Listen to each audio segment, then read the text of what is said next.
What's going on, guys? It's Zach here, bringing you guys another fantasy football video. This one, I'm just going to be going over a few players at each position that I think are worth taking a look at on the waiver wire this week. I'll try to cover a range of different ownership percentages just so that you guys can make sure that at least a couple of these guys are available, regardless of your league size.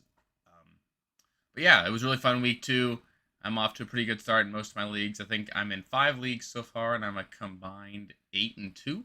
So that's pretty exciting. It doesn't normally start out that well, but got really lucky with a really low score win in one of my home leagues this week. So not going to work out every week for me, but pretty happy with that so far. We'll take that start going forward. So if you do want to let me know how you guys are off, what kind of start you guys are off to, please do feel free to let me know. If you have any questions, any concerns about your teams, we'll try and work them out together. Waiver wire is a big way towards making your team better. So even if you're 0-2, don't panic yet. There's tons of ways to make your team better throughout the course of the season, whether it's waiver wires or trades. And that's really how you end up winning your league, is you end up being the team that makes your team better every single week. And when you get to that week 15, 16, 17 stretch, you end up with the best team for those 3 games. So with that, I do also want to take a minute to thank all of you for all the support we've been getting. If this is your first time stumbling onto the channel, thank you for stopping by. If you like any of the content here, please do give me a thumbs up. It really helps with the algorithm. Feel free to subscribe to the channel. Click the notification bell so you get notifications when I put out videos.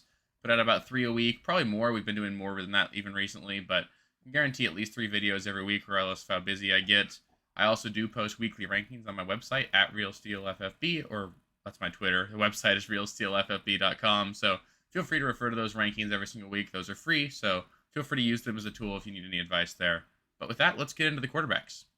Starting us off with the quarterback position here, there are really only 3 names that I think are worth really mentioning here. The first off is pretty obvious. It's Tua Tagovailoa. He will probably end up being the best game of his career this week with about 450 passing yards and 6 touchdowns. 4 of those touchdowns came in the fourth quarter.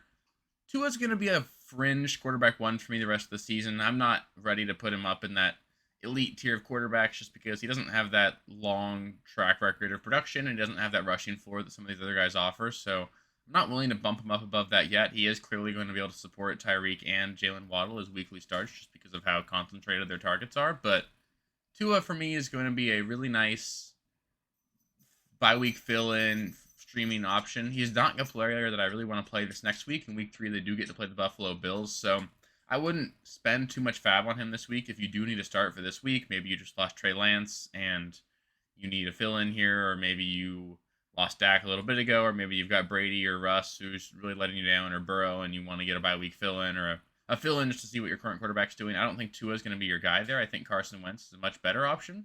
Carson Wentz has been really good for the last 2 weeks. Their defense is pretty bad. They're going to give up a lot of points this season. And what makes that even better is that they have 3 really talented receivers, a talented tight end, and a couple of really talented pass catching running backs. So there's plenty of weapons for Carson Wentz to be super fantasy productive this season. He's also more mobile than he gets credit for. He's going to put up some level of rushing production, which does boost his floor. So Carson Wentz for me is another guy that I think is going to be a fringe quarterback 1 the rest of the season, and I like his matchups going forward a lot more than Tua's. So if you need to start this week, I'd much rather pick up Wentz than Tua. Another guy I'm willing to pick up, but really not excited about here is Jared Goff. The Lions, again, are a team that look like they're going to be putting up a ton of points this season, and their defense isn't all that good, so they've got weapons that are plenty capable of performing for him, and they're an offense that's going to throw the ball a ton. They've got the weapons to do it, and he's performed well of late. So Jared Goff is a nice streaming option as well if you need one. Moving on to the running backs here, there are actually quite a few decent options for me this week. Number 1 ad for me this week would be Raheem Mostert. The Dolphins clearly made an effort to use him as their featured running back in week 2. He outsnapped Chase Edmonds about 2-1. He was very involved in the receiving game. He had plenty of carries, and this offense looks like it's going to put up a decent amount of points every single week. So I think Raheem Mostert has a legitimate shot to be flex viable for as long as they continue using him like this. He's not going to be an elite producer just because of how many targets go to those 2 wide receivers in Miami, and just I still expect Chase Edmonds to be involved, but really it just made me a lot less excited about Edmonds going forward. And I think that as long as Mostert's getting this volume, he can be a desperation flex play, so he's worth adding and at least looking to see how much he gets utilized going forward. Next guy I want to talk about here is Darrell Williams. He clearly stepped in as, to me, the backup for James Conner for the Arizona Cardinals this week. We did see James Conner leave the game with an ankle injury. It's not seeming like it's going to be that serious or long term, but there is still a chance that James Conner misses time.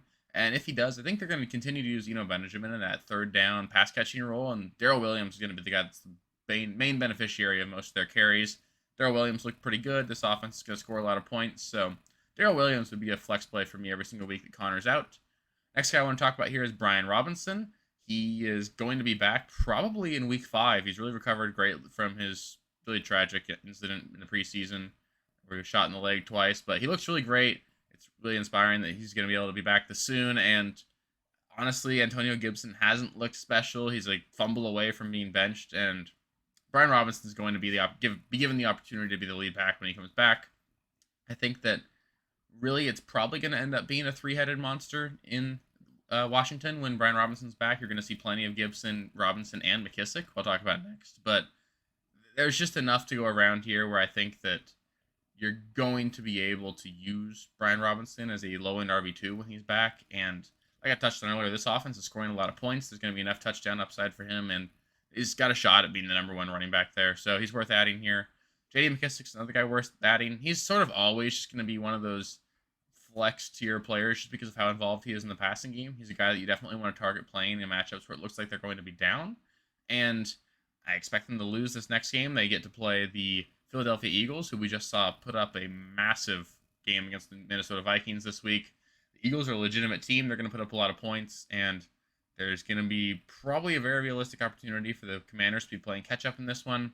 I expect McKissick to be plenty involved. I wouldn't be shocked to see him rally in 5 receptions again this week, so he's a flex play for me, and he's a guy that you can stash on your bench and use whenever you need him as a flex. Jordan Mason for me is the next running back I want to talk about.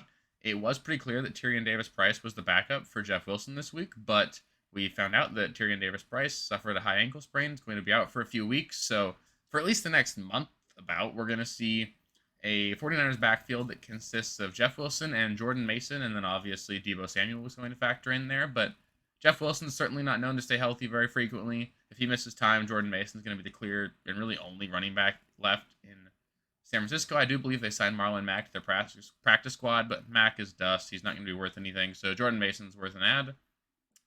And last year, I do want to talk about Mark Ingram. Mark Ingram doesn't look great. He's not special by any means. The Saints offense is going to be okay, but if Alvin Kamara were to miss time, it was clear that Mark Ingram is their main running back. If Calvin Kamara misses time, Mark Ingram would then get plenty of volume in an offense that should score enough. So in any game that Kamara misses, I think Mark Ingram is a low-end flex play if you need him.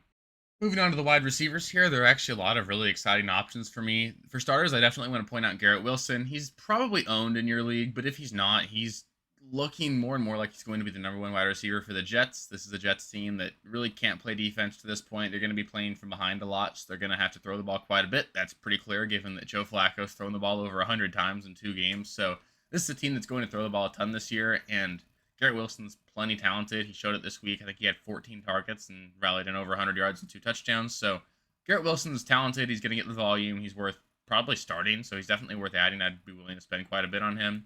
Jahan Dotson's another guy I'm really excited about. He's another first-round wide receiver this year. He looks really great. He's clearly got a notice for the end zone with 3 touchdowns through 2 weeks, and this is a Commanders team that's going to have to score quite a bit, so Jahan Dotson's definitely worth adding if he's also unowned. Jacoby Myers, again, he's a guy who, he's just a clear, secure safety valve for this New England Patriots offense. He rallied in 9 for 91 this week, and he's just going to be a low-end flex play every single week you need him. He's not going to be a must-start by any means. You're going to want to play matchups with him, but he's a guy that I'm happy to have on my roster and play in weeks where I need him, especially if you're in a deeper league. So Myers is worth adding if he's unowned. In deeper leagues, I am interested in Noah Brown. He put in a career performance for himself with 5 receptions for 91 yards and a touchdown against the Bengals this week. He clearly is the number 2 wide receiver in this offense behind CeeDee Lamb. He's clearly got chemistry with Cooper Rush, and we did just see that Dalton Schultz went down with a knee injury. Not quite evident how serious that one is, but if Dalton Schultz were to miss time, that opens up even more targets for Noah Brown. The Cowboys they've got a pretty decent defense. I don't expect them to score a ton, but I think they can maybe support 2 wide receivers going forward. So Noah Brown will be a deep league ad, and you could use him in your flex if you need to. Next, I'm going to talk about 2 New York Giants and Sterling Shepard and Richie James. I'm not really confident in either one of these 2, but they are being used pretty consistently. Kenny Golladay only played 2 snaps this last week. Kadarius Toney can't stay on the field. Darius Slayton's nowhere to be seen. Wan'Dale Robinson can't stay healthy. So Sterling Shepard and Richie James are the clear number 1 and number 2 receivers for the Giants. I get it. It's not an elite offense, and it's not a passing offense that you want to really be invested in. But given that you can get them off the waiver wire in really deep leagues, they're definitely worth adding. They could have some flex upside going forward, and I'd wait to see if any of them separate themselves. But Sterling Shepard's shown that he can be talented in the past. He's just coming off that Achilles tear, but Shepard would be my preferred target between the two of them just because he's shown it in the past, but both of them are worth a dart if you need a desperation flex. And last, I'll point out Ashton Dulin here. He was the clear leading receiver for the Colts with Michael Pittman missing. Jonathan Taylor's talked him up in the offseason some as well, so I think he's the clear number 2 wide receiver for the Indianapolis Colts. I get it, they looked awful this last week, and they might continue to do so. Matt Ryan might just be done, but they do play the Chiefs this week, and if Pittman were to miss again, they're going to have to play from behind quite a bit again. Dulin could see just enough volume that he's a flex play, and honestly, if this Colts offense can turn it around, there's an opportunity there for him to be a consistent producer as the number 2 receiver. I wouldn't start him in any week that Pittman plays, but he's a guy you could add and wait and see what happens going forward. And last but not least, I'll go over 3 tight ends here. My number 1 waiver wire tight end add here would be Evan Ingram. He's clearly an integral part of the offense in Jacksonville. He caught in 7 passes for, I want to say, 48 yards this last week, which isn't special, especially the yardage, but any tight end that's getting 7 receptions in a week is certainly usable, especially in PPR formats. Tight end's a dumpster fire, so if you can get anybody that's getting volume in an offense that's even halfway decent, they're worth adding, and Evan Ingram fits that bill. Another guy I want to talk about here is Logan Thomas. He looks pretty good. He's shown it in the past that he can be a really talented tight end in the NFL. He can kind of touchdown again. I've talked about this Commanders offense quite a bit and how I think they're going to have to play from behind quite a bit, and how, honestly, Carson Wentz looks okay. He doesn't look great from an NFL standpoint, but for fantasy standpoint, he looks great. And I think there's just going to be a lot of opportunity in this offense for points to be scored. Logan Thomas is involved enough that I'm willing to take a bite there. And last, I do want to talk about Isaiah Likely. He is the clear number 2 tight end in Baltimore behind Mark Andrews, but he's pretty evidently very talented. And I also think that given the fact that he's being utilized so early, which is pretty rare for tight ends, especially in their rookie season, I think you can expect him to become more and more involved as the season goes on. We did see Devin Duvernay leave this game with a concussion, so there's an opening here for Isaiah Likely to be the number 2 wide receiver, given that they're sort of using him in the slot behind Duvernay, or behind Rashad Bateman and Mark Andrews. So Isaiah Likely could be used as a low-end flex play, but you can play him at your tight end position. So you can use him as a tight end, and he's going to be given enough targets in an offense that honestly might have to be more pass-heavy than we all thought. So Isaiah Likely's talented, and if anything were to ever happen to Mark Andrews, to me, he'd be a smash play. Thank you guys for watching. If you haven't already, please be sure to subscribe to the channel, like the video, check out these other videos here if you haven't. If you want more content, please feel free to follow me on Twitter at RealSteelFFB. I'll be more active on there as the season goes on. Thanks. Catch you later.